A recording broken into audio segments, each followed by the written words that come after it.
Good afternoon everyone, welcome back to my channel. कैसे हैं आप सभी लोग? होपफुली सभी लोग बहुत अच्छे होंगे, बिल्कुल ठीक ठाक से होंगे। तो सबसे पहले यहाँ पे मैं आप सभी लोगों को बहुत धन्यवाद करना चाहूँगी, दोनों हाथ अपने जोड़ करके, कि आप लोगों ने इतने प्यारे प्यारे कमेंट्स किए हैं लास्ट वीडियो पे, इतने मोटिवेट करने वाले, इतने अच्छे अच्छे कमेंट्स की। एक एक कमेंट को पढ़ करके ना मुझे इतना अच्छा लग रहा था ना, अंदर से मतलब कहते हैं ना, दिल मन एकदम भर आता है जिनको देख करके या पढ़ करके। ऐसे शब्द आपने लिखे हैं तो मैं बहुत बहुत शुक्रिया अदा करना चाहूँगी आप सभी लोगों का कि आप लोग मेरी लाइफ में हैं।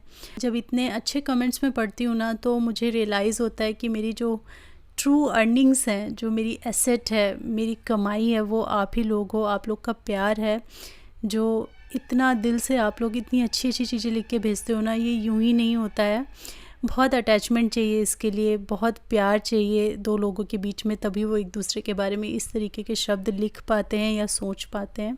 में से बहुत सारे लोग मुझसे छोटे हैं, बहुत सारे लोग मेरी एज के हैं और बहुत सारे लोग मुझसे काफ़ी बड़ी एज के हैं, और सभी के मिले जुले कमेंट्स मैंने पढ़े हैं। तो बहुत अच्छा लगता है, एक बहुत ही स्ट्रॉन्ग और कहते हैं ना, दिल से दिल का कनेक्शन फ़ील होता है इन कमेंट्स के थ्रू जब आप लोग करते हो ना। तो आप आगे चाहे मुझे कमेंट करें या ना करें, लेकिन जितने भी कमेंट मैंने आप लोगों के पढ़े हैं ना अभी तक, या आगे जो भी पढ़ूँगी मैं, वो एक स्वीट मेमोरी की तरह मेरे साथ हमेशा रहने वाले हैं। तो thank you once again, thank you so much. और ये सारी बातें मैं शायद फ़ेस टू फेस करती, लेकिन बहुत जल्दी पड़ी थी मुझे, तो इसीलिए ये वीडियो में मैं ये वॉइस ओवर करके आप लोगों को बता रही हूँ और थैंक यू बोल रही हूँ।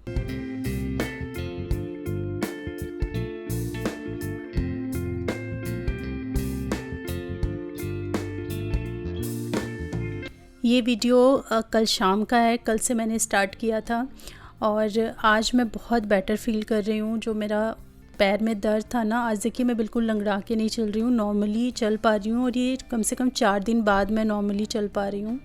तो जो मालिश है और सिकाई है पैर की, बहुत सारे लोगों ने सजेस्ट किया था कि आप गर्म पानी में सिकाई करो, तो वो भी मैं कर रही हूँ और मुझे बहुत आराम मिला है। तो आज मैंने सोचा थोड़ा सिद्धार्थ का रूम मैं ठीक कर दूँ। तो और सारी चीज़ें तो हम लोग खड़े खड़े कर लेते हैं, जैसे अपना रूम का बेड बनाना है, सोफ़ा ठीक करना है, किचन संभालना है, लेकिन ये सिद्धार्थ के रूम में अभी बेड नहीं आया ना, तो ये झुक करके ये यहाँ की क्लीनिंग करना, और यहाँ पे एक्चुअली बहुत सारे कपड़े भी मैंने रखे हुए थे जो फ़ोल्ड करने थे, वो सब 2-3 दिन से पड़े हुए थे, क्योंकि बैठ के करना था और झुक झुक के ये सारे काम करने थे। तो मैं इसको अवॉइड कर रही थी, बिकॉज़ झुक नहीं पा रही थी मैं बिल्कुल भी, बहुत ज़्यादा पेन हो रहा था झुकने से, या थोड़ा सा भी मैं नीज़ को अपने बेंड करती थी ना, तो बहुत पेन सा फ़ील होता था। तो इसीलिए ये जो एकदम इग्नोर हो गया था ये रूम, ये एरिया बेसिकली जहाँ सिद्धार्थ का बेड रहता है, तो आज मैंने इसको प्रॉपर क्लीन किया है। हस्बैंड घर में थे, लेकिन हर काम आप नहीं बोल सकते हो ना कि आप सारा ही काम जो आप करते हो वो करवा लो। जो नेसेसरी काम थे, जिनके बिना काम नहीं चल सकता था, वो सब उन्होंने किए, लाइक खाना बनाना, ये और भी कई सारे काम। लेकिन इस तरीके के काम मैंने छोड़ दिए थे कि जब मैं बेटर फील करूँगी तो मैं करूँगी। तो आज यहाँ के सारे कपड़े मैंने फ़ोल्ड करके रखे हैं, सिद्धार्थ का पूरा बेड हटाया, यहाँ पे झाड़ू पोछा किया, क्योंकि हर 1-2 दिन पे ये बेड हटा के अच्छे से क्लीन करना पड़ता है, डस्ट नीचे तक पहुँच जाती है। तो यहाँ पे आज अच्छे से मैंने झाड़ू पोछा किया और बेडशीट चेंज करके एकदम क्लीन कर दिया ये portion. Good evening everyone, welcome back to my channel. कैसे हैं आप सभी लोग? होपफुली सभी लोग बहुत अच्छे होंगे, बिल्कुल ठीक ठाक से होंगे, और त्योहारों के बाद एकदम बढ़िया वाला आराम कर रहे होंगे। तो रेगुलर काम से तो कभी आराम नहीं मिलता है, लेकिन ये जो एक्स्ट्रा काम आ जाते हैं ना त्योहारों के टाइम पे, इनसे एकदम से आराम ज़रूर मिल जाता है, तो बड़ा अच्छा सा फील होता है, थोड़ा सा रिलैक्स्ड होके। तो अभी शाम के आई थिंक 6 o'clock हुए हैं, आई थिंक, हाँ 6:07 हो रहा है। और थोड़ा घर दोपहर के बाद, पढ़ाई लिखाई के बाद थोड़ा सा सेट राइट करना पड़ता है। बच्चे एकदम मचा के इधर उधर कर देते हैं ना, कपड़े उपड़े लाने थे, वो सब काम मेरा हो गया है। सिद्धार्थ का बेड मुझे आज लगाना था, 2-3 दिन से उसका बेड बहुत ज़्यादा मैसी पड़ा हुआ था, क्योंकि मेरे बताया ना मेरे पैर में प्रॉब्लम थी, तो मैं वो झुकने वाला, झुक के कोई चीज़ उठाने वाला या नीचे का कोई फ्लोर का काम नहीं हो पा रहा था मुझसे, और मैं थोड़ा सा कॉशियस भी हो रही थी कि मैं नहीं करूं ताकि थोड़ा सा आराम मिले मेरे पैर को। तो 2 दिन से लगातार मैं मसाज कर रही हूँ वो लहसुन वाले सरसों के तेल की, बहुत आराम मुझे मिला है उससे। और कल तो मैं ना बाल्टी में बकेट में पानी गर्म करके और गर्म गर्म पानी में पैर डाल के भी बैठी थी। तो जो भी रीज़न हो, लेकिन काफ़ी मुझे आज आराम मिला है। ठीक नहीं हुआ है, मैं कहूँगी अभी 30-40% पेन है मुझे, लेकिन काफ़ी आराम लग रहा है। आज मैं मतलब फ्री हो गई, जैसे नॉर्मली चला जाता है वैसे चल रही थी। अदरवाइज़ तो मैं लंगड़ा के चल रही हूँ पिछले 3-4 दिनों से, तो काफ़ी रिलीफ फील हो रहा है। और हाँ, 2-3 वीडियो से ना बहुत ज़्यादा क्वेश्चन आ रहे हैं सोफ़ा का प्राइस आप लोग पूछ रहे हो। तो देखिए, एक तो मेरे घर का सारा फर्नीचर जो भी आप पूछेंगे वो सारा पचकुइया फर्नीचर मार्केट से है, जो कि करोल बाग में है। तो वहाँ से हम लोग लेते हैं। आप गूगल पे कहीं भी सर्च कीजिए पचकुइया फर्नीचर मार्केट, तो आप वहाँ पे पहुँच जाएंगे। तो मोस्टली सारा फर्नीचर हम वहीं से लेते हैं। वहाँ के डिज़ाइन हमको पसंद आते हैं। मतलब आसपास अपनी लोकल शॉप में जाओ ना, उससे बेटर मुझे वहाँ के डिज़ाइंस लगते हैं और अफोर्डेबल प्राइस भी रहता है और बहुत वैरायटीज़ रहती हैं। तो हम वहीं से सारा फर्नीचर लेते हैं। तो ये सोफ़ा भी हमने वहीं से लिया है, सिद्धार्थ का बेड भी हमने वहीं से बुक करवाया है। तो वो देखो कब आता है, बनना अब स्टार्ट हो गया होगा, तो शायद 3-4 दिन में आ ही जाएगा। तो सोफ़ा का जो प्राइस है वो ₹30,000 है। उन्होंने 35 बताया था, वहाँ पे थोड़ा बहुत बार्गेन भी चलता है। तो 30,000 का हमको मिला। और ऊपर से वहाँ से यहाँ तक लाने का जो चार्ज होता है ना, किराया, वो अराउंड 2,800, मतलब वो 3,000 बताया था, 2,800 में इसलिए लगा बिकॉज हमें यहाँ पे ऊपर चढ़ाना था, तो सीढ़ियों से लाना पड़ा, तो उसका भी चार्ज इंक्लूड करते हैं वो 200 रुपीज़ पर फ्लोर। अगर आप 5th फ्लोर पे रहते हैं तो 1,000 रुपीज़ तो मतलब चढ़ाने के हो जाएंगे 5th फ्लोर पे। तो इस तरीके से उनके चार्जेस होते हैं। बाकी डिपेंड करता है कितना दूर कितना पास रहते हैं, उसके हिसाब से, वो तो अलग चीज़ है, वो तो वहाँ पे आप बात करोगे तो पता चलेगा। बाकी जो सोफ़ा है वो 30,000 में है, बहुत ज़्यादा महंगा नहीं है। सोफ़ा बहुत ज़्यादा महंगे आते हैं। मैं ऑनलाइन देख रही थी 1 लाख, 1.5 लाख, 85,000। इवन जिस दिन हम गए थे ना पचकुइया मार्केट, उस दिन हम बिल्कुल सोच के नहीं गए थे कि हम सोफ़ा खरीदेंगे, क्योंकि हमारे दिमाग में वही 50, 80, 85, 90 जो हम नेट पे देख रहे थे वही भाव हमारे दिमाग में चढ़ा हुआ था। लेकिन ये था कि पचकुइया मार्केट है तो 40, 50 तक का तो मिलेगा, इससे कम में नहीं जाएगा। तो हमारे दिमाग में था, एक तो फिश टैंक के लिए हमको नीचे का स्टैंड लेना था, वो था, और मंदिर के लिए चौकी लेनी थी, और हमको सिद्धार्थ का बेड बुक करवाना था। ये 3 चीज़ें हमारे दिमाग में थी। बाकी सोफ़ा बजट में हमको लग नहीं रहा था अभी फिट होगा। पहले सिद्धार्थ का हमने बेड बुक करवाया, फिर हम और चीज़ें देख रहे थे, सोफ़े की तरफ नहीं उतना हमारा ध्यान जा रहा था। और फिर जब हम सोफ़े की शॉप पे गए कि चलो आए हैं तो पता तो करें, तो हमें काफ़ी बजट में लगा कि मतलब उतना महंगा नहीं लगा, मैं नहीं कहूँगी सस्ता है, पर जो हम नेट पे देखते हैं ना प्राइजेस, 85,000, 60,000 से तो स्टार्टिंग होती है। फिर 1.5 लाख, 2 लाख, जैसे जैसे आप ऊपर बढ़ते रहो ऐसे ऐसे प्राइस बढ़ता रहता है। तो वो चीज़ हमको नहीं लगी। सारे सोफ़े अच्छे हैवी सोफ़े वहाँ पे 40,000, 45,000 के अंदर ही थे। और मुझे ये डिज़ाइन हमेशा से पसंद है। एक बल्कि सोफ़ाज आते हैं वो उतना पसंद नहीं आते हैं मुझे। तो मेरी पहली जो नज़र है ना वो इसी के ऊपर पड़ी, वो दूसरे कलर में था, तो कलर हमने फिर सेलेक्ट किया। और फिर बैठे बात करते बात तय हो गई। हम सिर्फ देखने गए थे और फिर बात तय हो गई। तो ऐसा हुआ। मुझे बहुत ज़्यादा महंगा भी नहीं लग रहा है, सस्ता भी नहीं है, तो 30,000 का है, तो इसके अराउंड आपको मिल जाएगा। अब मैं आपको क्वालिटी का अभी अश्योर नहीं कर सकती, क्योंकि मैंने भी वहाँ से पचकुइया से फर्स्ट टाइम सोफ़ा ख़रीदा है, और अब मैं इसको यूज़ करूँगी कुछ दिनों तक, तब मुझे समझ में आएगा कि इसकी क्वालिटी कैसी है। बट प्राइस ये है, और चीज़ आप देख रहे हैं कैसी है, आप में से सभी लोगों को पसंद आया है। तो ऐसा ही है, आप चाहें अगर दिल्ली NCR में रहते हैं आप, तो आप जाके वहाँ पे चेकआउट कर सकते हैं। बहुत सारी वैरायटीज़, बहुत सारे डिज़ाइंस हैं वहाँ पे, और रेट मैं आपको बता दूँ ऐसे ही है। और ज़्यादा हैवी रेंज में आप जाओगे, मुझे लगता है ज़्यादा से ज़्यादा आपको 50 के अंदर वहाँ सोफ़ा मिल जाएगा। और जो सेंटर टेबल आती है ना हैवी जो मैचिंग की बना के देते हैं, वो भी था इसके साथ में, बट हमने वो नहीं लिया बिकॉज हमारे पास ऑलरेडी सेंटर टेबल है, और इसके साथ वो अच्छे से मैच भी कर रही है। थोड़ा सा कॉन्ट्रास्ट होना चाहिए ना, एकदम हर चीज़ एक जैसी फिर अच्छी नहीं लगती, तो इसीलिए हमने वो नहीं लिया। आप चाहें तो उसके साथ भी कर सकते हैं, फिर उसका 1,000 या शायद 2,000 रुपीज़ एक्स्ट्रा वो लोग चार्ज करते हैं। और हाँ, इसमें पफीज़ है, अगर आप पफीज़ नहीं लेते हो ना तो फिर उसके भी शायद 1-2 हज़ार रुपये कम हो जाएंगे, तो आपको 28-29 का जाके पड़ेगा। ये हो सकता है आप अगर और बार्गेन करो तो मे बी आप और तोड़ सकते हो, बिकॉज हम लोग दिवाली के 3-4 दिन पहले गए थे, 5 दिन पहले। हाँ, दिवाली सैटरडे को थी, हम लोग संडे को गए थे, तो इसीलिए उनको भी पता था कि इनको लेना है, हमें भी पता था हमें ख़रीदना है, तो हो सकता है हमने बेस्ट बार्गेन नहीं किया, लेकिन अगर आप और तोड़ सकते हैं, अभी ऑफ सीज़न में जाएंगे तो मे बी आपको ये 25-26 हज़ार में मिल जाए। ये मतलब मेरा सोच है, कंफर्म नहीं बता सकती, पर मुझे लगता है कि त्यौहार के टाइम में ना थोड़ा सा ज़्यादा आप दे देते हो, क्योंकि आपको भी सामान लेना होता है और वो लोग भी ज़्यादा ही मांगते हैं। तो इस टाइम अगर आप जाओ तो मे बी आपको और अच्छे प्राइजेस वहाँ पे मिल जाएं। तो जो भी दिल्ली एनसीआर में है वो वहाँ पे जाके चेकआउट कर सकते हैं। सिद्धार्थ की हो रही प्रैक्टिस, एक भी सब्ज़ी कुछ घर में नहीं है। जब सब्ज़ी एकदम ख़त्म हो जाती है ना, 2 दिन हम लोग छोला राजमा खा के रहते हैं, तब जाके सब्ज़ी आती है। तो आज वेडनेसडे मार्केट है तो हस्बैंड ही करने जाएंगे और वहाँ से सब्जियाँ लेके आएंगे। मैं फ़िलहाल पानी गर्म करूँ, पीने का पानी ख़त्म हो गया है और देखते हैं कुछ इंतज़ाम अभी करती हूँ डिनर का। तो थोड़ा सोचा समझा और फिर मैंने डिसाइड किया कि अप्पे पैन मैंने मंगाया था, महीना भर हो गया उसको आए हुए, लेकिन अभी तक मैंने उसमें कुछ भी नहीं बनाया है। वो एक्चुअली उसको वॉश तक नहीं किया मैंने, वैसे का वैसा रखा है। टाइम ही नहीं मिला कुछ अलग सा कुछ बनाने का। तो आज मैंने सोचा अप्पे बनाती हूँ। आज पहली बार मैं बनाने जा रही हूँ, मैंने कभी ट्राई नहीं किए हैं। अप्पे पैन भी नहीं था मेरे पास, तो अब मंगाया है तो बनाते हैं, ट्राई करते हैं। तो सूजी वाले बना रही हूँ और वंदना बनाती है बहुत अच्छे। मैंने उसके हाथ के अभी तक खाए नहीं है, लेकिन मैंने सुना है कि वो अच्छे बनाती है, तो इसीलिए मैंने उससे ही रेसिपी पूछी कि कैसे बनाते हो, और उसी की रेसिपी मैं यहाँ पे फॉलो कर रही हूँ। तो मैंने यहाँ पे 1.5 कप सूजी लिया है और उसमें 1 कप भर करके मैं यहाँ पे दही है वो डाल रही हूँ। ये काफ़ी खट्टा दही है। वैसे तो 1.5 कप अगर सूजी है तो 1.5 कप ही दही जाता है, लेकिन मैं यहाँ पे कम ही डाल रही हूँ क्योंकि इससे ज़्यादा मेरे पास है नहीं। तो ज़रूरत के हिसाब से इसमें मैं थोड़ा सा पानी ऐड कर दूँगी, थोड़ा सा नमक ऐड कर दिया है। इसको थिक ही रखना है, बहुत ज़्यादा थिन नहीं करना होता है।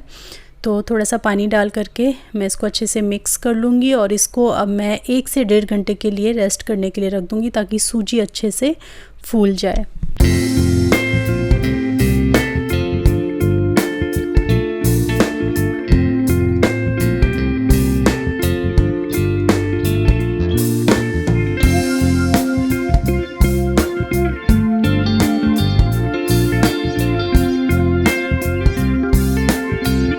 आउल वाला था ना, ये मेरे दिमाग में यही लगवाने का था। और ये यहाँ क्यों था दिमाग में लगाने का, क्योंकि गेट ऐसे खुलता है और ये जो चीज़ है ना, ये एकदम जहाँ पे मैं वॉक करती हूँ, वर्किंग प्लेटफॉर्म है मेरा, उसके पास रहता है। तो यहाँ पे टॉवल वगैरह हैंड पोंछने के लिए, बर्तन पोंछने के लिए हैंग करूँ ना तो सही रहेगा। और इसके पीछे ना हम यहाँ पर हम ज़्यादा एक्स्ट्रा होल तो करवा नहीं सकते हैं, और यहाँ पे थे ऑलरेडी 3 होल थे, तो उसी में ये सेट हो गया। जब मैंने इसको वहाँ पे ख़रीदा था तो यही दिमाग में था कि मैं इसको यहाँ पे लगवाऊंगी। और आप में से कई लोग पूछ रहे थे कि वो जो गुलाब जामुन के डब्बे थे उनका क्या किया। सिद्धार्थ दिखाओगे बेटा? सिद्ध, तो मैं आपको दिखाने के लिए मंगाई रही थी सिद्ध कि तब तक हस्बैंड आ गए, बेल बज गई, तो उनके लिए मैंने चाय चढ़ाई। और क्योंकि उनको ना अभी निकलना है फिर सब्ज़ी लाने के लिए, तो थोड़ी देर वो बैठ के रिलैक्स कर रहे हैं, चाय पियेंगे साथ में और उसके बाद वो जाएंगे। आज मेरा चाय पीने का मूड नहीं था, लेकिन अब उनके लिए बनी तो फिर मैंने अपने लिए भी बना ली। चाय पीने के बाद आपको मैं दिखाती हूँ कि वो गुलाब जामुन के डब्बों का हमने क्या बनाया है, कैसे उसको रीयूज़ किया है।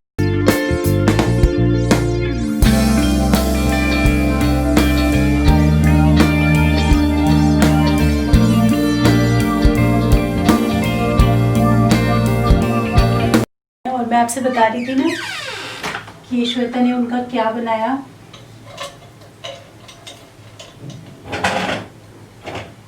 एक सिद्धार्थ ने पता नहीं कहाँ रखा है, तो 2 मैं आपको दिखा देती हूँ। मतलब कितने प्यारे लग रहे हैं, कितने सुंदर से हैं, ये देखिए, है ना, कितने प्यारे से हैं।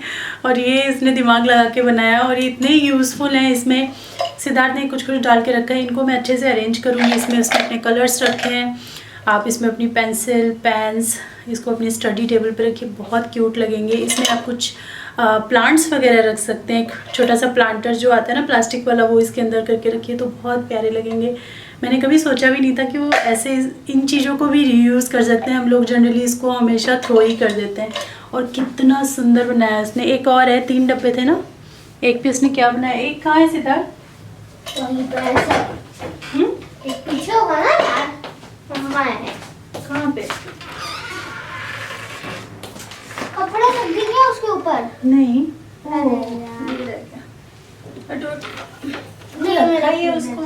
ये मेरा फेवरेट, ये सिद्धार्थ का फेवरेट है, जबान वाला। ये वाला इसको बहुत क्यूट लगता है, कितना प्यारा है ये। बहुत ही बढ़िया सच में बना के तैयार किए हैं उसने। मन खुश हो जाता है इनको जब मैं देखती हूँ ना इनको, या जो भी चीज़ें वो बना के गई है ना, कलर करके गई है, मुझे बहुत अच्छा लगता है देख के। और फ्रेंड्स ये मैंने डेकोरेट किया है, एक नॉर्मल दिया को DIY। हाँ, ये सिद्धार्थ ने खुद अपने आप किया दिया था ये। इसको मैंने यूज़ नहीं किया था, इसको 2 दिया ऐसे लाई थी पर मैं इनको यूज़ ही नहीं किया मैंने, तो इसको सिद्धार्थ ने ऐसे कलर किया है। अच्छा लग रहा है ना? बहुत प्यारा लग रहा है। तो 1.5-2 घंटे बाद अच्छी तरीके से जब सूजी फूल गई तो फिर मैंने इसको तड़का दिया है। तड़के के लिए मैं यहाँ पे रिफ़ाइन ऑयल के अंदर थोड़े से सरसों के दाने, और मेरे पास ना फ्रेश करी पत्ता नहीं है तो सूखे जो कड़ी पत्ते आते हैं ना वो मैंने करके रखे हुए हैं, तो वो मैंने यहाँ पे यूज़ किए। फ्रेश रहेगा तो और अच्छा स्वाद आएगा। और इसके अंदर हरी मिर्ची भी आप डाल सकते हो जैसे कि हम उत्पम में डालते हैं, इसीलिए मुझे पता है कि स्वाद अच्छा आएगा। बाकी ये अपम तो मैं पहली बार ट्राई करने जा रही हूँ तो मुझे नहीं पता, मुझे वंदना ने बताया कि ऐसे आप तड़का लगा लेना, तो मैं तड़का लगा के बना रही हूँ। और ये है अप्पे पैन, और ये जो अप्पे हैं इसमें आप किसी भी तरीके की वेजिटेबल्स भी डाल सकते हो क्योंकि मैंने इसकी रेसिपीज़ भी बहुत देखी हैं, लेकिन सिद्धार्थ के लिए मैं प्लेन बना रही हूँ। वो जनरली जो मैं उत्पम वगैरह बनाती हूँ ना वो भी वेजिटेबल्स के साथ नहीं खाता है, तो सिद्ध के लिए मैंने प्लेन कर दिया। और यहाँ पे अपने लिए और हस्बैंड के लिए मैं यहाँ पे ढेर सारी वेजिटेबल्स जो हैं मेरे पास वो डालूँगी। तो थोड़ी सी ये शिमला मिर्च अलग अलग कलर की है, एक यहाँ पे गाजर बची हुई थी, तो ये हरी मिर्ची और हरी धनिया, तो ये सारी चीज़ें अच्छी तरीके से चॉप करके जो बाकी बचा हुआ बैटर है उसके अंदर मैं ऐड कर दूँगी।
दो नारियल थे मेरे पास, ये जटा नारियल जो होते हैं ना, ये वाले 2 नारियल थे।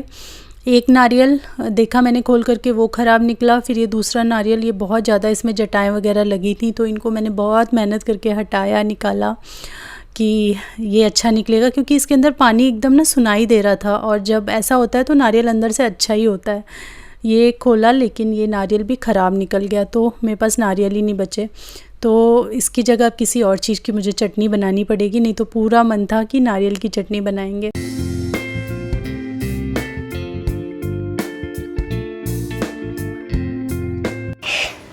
सिद्धार्थ को फर्स्ट टाइम मैग्नेट का एक्सपीरियंस हुआ है। अब ये एकदम बावरा हुआ जा रहा है कि ऐसे चिपक रहा है वैसे चिपक रहा है, इसको मैजिक लग रहा है सब। मैं कॉइन चिपका के देखता हूँ। वाओ, इसको लग रहा है ये क्या हो रहा है। यस, चिपकता है।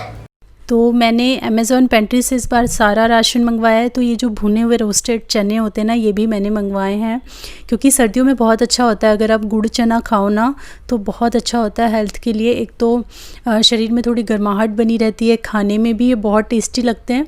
तो मैंने ये और नेचुरल गुड़, ये दोनों चीज़ें मैंने मंगाई हैं। और वैसे भी सर्दियों में गुड़ बहुत अच्छा होता है, और जब पॉल्यूशन वगैरह हो तो उस टाइम गुड़ ज़रूर खाना चाहिए। ऐसा मैंने सुना है कि ये लंग्स वगैरह को क्लीन करने में हेल्प करता है। तो इसीलिए मैंने नेचुरल गुड़ और चने दोनों चीज़ मंगाई है। और इसी चने की मैं चटनी बनाने जा रही हूँ, क्योंकि अब नारियल का तो कोई स्कोप बचा नहीं। बहुत मन था मेरा नारियल की चटनी खाने का, बट मन ही रह गया। फिर मंगाएंगे नारियल, तब बनाएंगे। और ये अप्पे भी मेरे बनके तैयार हैं। इनको मैंने इस तरीके से एक ही थाली में परोस लिया। चटनी मैं सिद्ध की अलग कर दूंगी, बाकी मैं और हस्बैंड तो उसी में से खा लेंगे।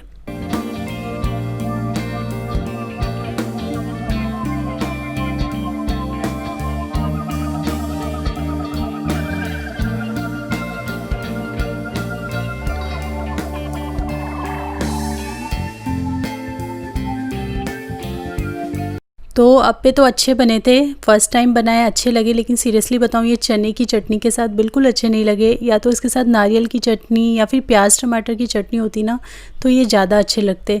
कुछ अप्पे जो हैं वो बच गए थे, वो मैंने आज चाय के साथ ब्रेकफास्ट में खाए हैं, तो चाय के साथ भी मुझे बहुत अच्छे लगे, पर चने की चटनी के साथ वो मज़ा नहीं आया। We must repay them for their kindness. Before going to bed, the shoemaker and his wife never saw the elves again, but they remembered them all their lives. तो सिद्धार्थ को तो मैं एवरीडे रीडिंग करवाती हूँ, इंग्लिश की भी और हिंदी की भी, दोनों चीज़ की रीडिंग डेली करना ज़रूरी है। तो एक एक पेज से ही मैं उसको हमेशा रीड करवाती हूँ। ये नहीं कहूँगी कि रात में ही करवाती हूँ, मैं दिन के किसी भी टाइम अगर मैं कुछ काम भी कर रही हूँ तो मैं उसको बिठा लेती हूँ कि बेटा बुक लेके आओ और रीड करो। और ये आदत मुझे अपने अंदर फिर से डालनी है, बिकॉज़ पहले बिफ़ोर यूट्यूब मैं रीड किया करती थी, एक पेज भी सही लेकिन रीड कर लिया करती थी। लेकिन यूट्यूब के आने के बाद इतना बिज़ी हो गया ना सब कुछ, कि रीडिंग मेरा बिल्कुल छूट गया। बहुत लंबे टाइम से मैं ये सोच रही हूँ कि मुझे फिर से वो चीज़ अपनानी है। ज़्यादा नहीं तो एक ही पेज से ही रीड ज़रूर करना है। बहुत महीनों से मैं ये सोच ही रही हूँ कि मुझे करना है, स्टार्ट करना है, लेकिन अच्छी चीज़ें अपनाने में ना बहुत टाइम लग जाता है। ऊपर से कोरोना वगैरह सिचुएशन आ गया ना, तो दिमाग का एकदम कहते हैं ना बैलेंस ही अलग जगह चला गया है। हम कुछ अलग ही सोचते रहते हैं, अलग ही काम करते रहते हैं, तो एकदम एक कहते हैं ना अस्थिरता नहीं आ पा रही थी। तो अब लगता है कि हाँ चीज़ें प्लेस पे आई हैं थोड़ा सा, तो अब मैं स्टार्ट करना चाहती हूँ। डेली मुझे नहीं पता मैं कर पाऊँगी या नहीं, लेकिन मैक्सिमम टाइम में कोशिश ये करूँगी कि एटलीस्ट मैं 1 पेज ज़रूर रीड करूँ। कुछ मेरी फेवरेट बुक्स हैं जिन्होंने मुझे लाइफ में बहुत हेल्प किया है, तो उन बुक्स को मैंने फिर से निकाला है, फिर से सजाया अपनी बुक शेल्फ पे और फिर से उनको रीड करना स्टार्ट किया है। तो बहुत अच्छा लगता है रीड करके, बहुत अंदर आपके पॉजिटिविटी बनी रहती है। जितना भी आप बाहर की दुनिया में, जितना भी चकाचौंध में अपनी आंखें खोलोगे, उसको देखोगे, सुनोगे ना, उतना ज़्यादा दिमाग में हलचल सी मची रहती है, पता है। लेकिन जब हम इन बाहर की चीज़ों को छोड़ करके ना थोड़ा सा इंटरनल अपने आप को समझने में, अपने आप को जानने में, अपनी गलतियां सुधारने में और अपने आप को अप्रिशिएट करने में, अच्छी चीज़ों के लिए अप्रिशिएट करने में टाइम स्पेंड करते हैं, उतना ज़्यादा हमारे दिमाग का बैलेंस बना रहता है। हमारे दिमाग की हलचल ख़त्म हो जाती है। सबसे पहले आप शांत रहने लगते हो और अच्छे फैसले ले सकते हो अपनी लाइफ के लिए। तो बुक्स बहुत ज़रूरी हैं। मैं इतना बोल रही हूँ, मैं खुद भी इतना रीड नहीं कर पाती हूँ, लेकिन हाँ ये चीज़ मैं समझती हूँ कि जितना आप झुकाव रखोगे अपनी तरफ, बाहर की चीज़ों को छोड़ करके, उतना आप बैलेंस में रहोगे, उतना आपका दिमाग शांत रहेगा और आप एकदम शांति से अपनी लाइफ जी सकोगे। तो ये बहुत ज़रूरी है। लगभग 1 साल से बहुत ज़्यादा हलचल सी फील करती हूँ मैं। तो इस हलचल को शांत करने के लिए लगभग 1 साल से मैं सोच रही हूँ कि मैं कुछ अलग करूँ, कुछ अपने लिए करूँ। तो उसकी शुरुआत मैंने की है। भगवान करे ये चलता रहे यूं ही, क्योंकि बहुत शांति का अनुभव होता है जब आप अपने लिए कुछ करते हो, अपने लिए कुछ लाइनें पढ़ते हो और उसको समझ के इम्प्लीमेंट करते हो ना अपने अंदर, तो बहुत शांति मिलती है। बुक्स उसमें बहुत हेल्प करती हैं, क्योंकि हम दिमाग से सोचकर वहाँ तक नहीं पहुँच सकते, लेकिन जो लोग वहाँ तक पहुँचे हैं उनके कदमों पे चलकर हम वहाँ तक ज़रूर पहुँच सकते हैं या उसको हल्का सा टच कर सकते हैं। पहुँच तो नहीं सकते, लेकिन हाँ, थोड़ा बहुत हम वहाँ तक ज़रूर पहुँच पाएंगे। तो इसीलिए बुक्स पढ़नी बहुत ज़रूरी है। तो चलिए, यही थॉट के साथ इसी नोट पे मैं ये वीडियो यहीं पे एंड करती हूँ और मिलती हूँ मैं आपसे अपनी नेक्स्ट वीडियो में। तब तक के लिए thanks for watching, take care, bye bye.